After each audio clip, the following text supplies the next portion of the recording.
So what other tools, if you're not able to look at the tissue samples under the microscope, what other tools would you look at for determining cause of death when you're not able to perform an autopsy?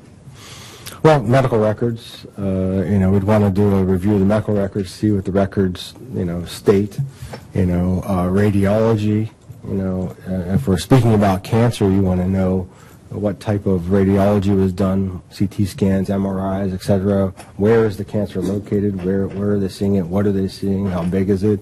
The extent, some of that can be obtained through some CT scans, etc.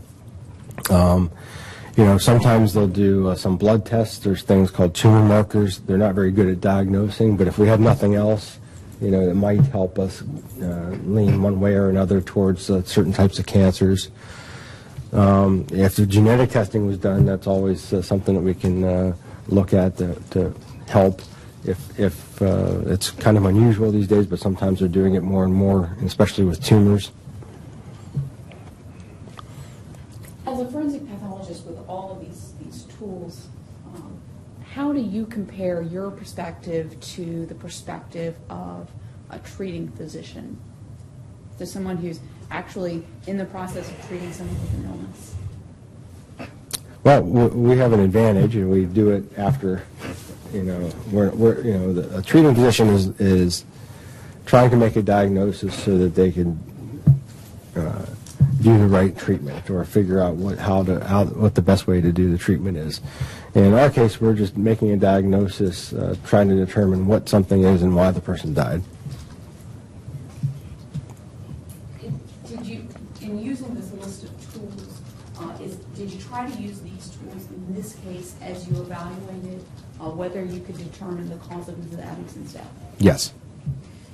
And how did the volume of materials in this case compare to what you are normally doing in your job as a medical examiner when you determine cause of death without an autopsy? We have very little information available in this particular case. In your role as a medical examiner, do you testify in court? Yes. In what kind of cases? Well, as a medical examiner, mostly are going to be criminal cases. And every once in a while there'll be a civil case that arises out of something we might do at the medical examiner's office. And a consulting practice where I consult with other attorneys, I do both criminal and civil cases. How many times have you testified in court in total? I don't know. It's got to be 100 or so, maybe more. What kinds of civil cases have you testified in? Most of the civil cases I've done have been either wrongful death or malpractice cases. What kind of criminal cases have you done? Most of the criminal cases will be homicides, depending on whether I was, different types of homicides. That's, Before today, have you ever testified at trial as an expert witness in a lawsuit against a tobacco company? Yes. How many times? I testified once by appearing in trial and once by like a video preservation deposition. Is this the second time you've come to court to testify in a case involving a tobacco company? Yeah, this is the second case I've actually appeared at trial.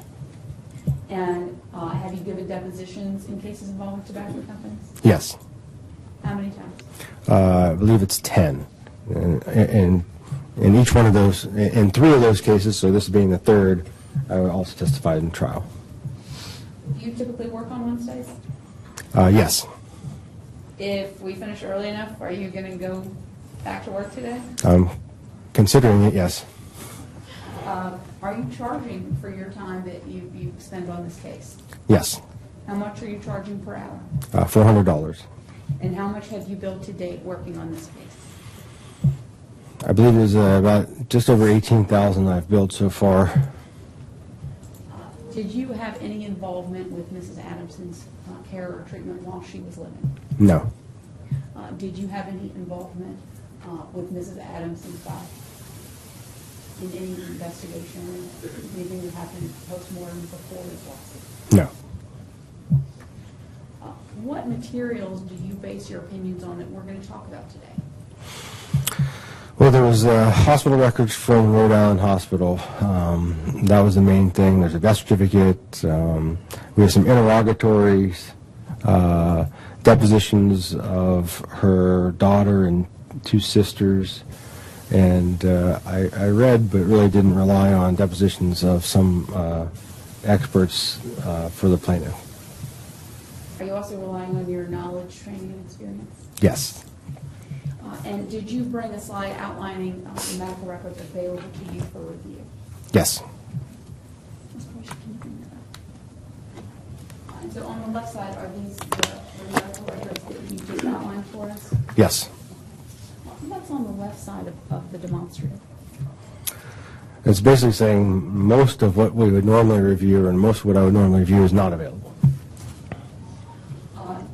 In a normal case, would you review radiology such as x-rays and CT scans? I do.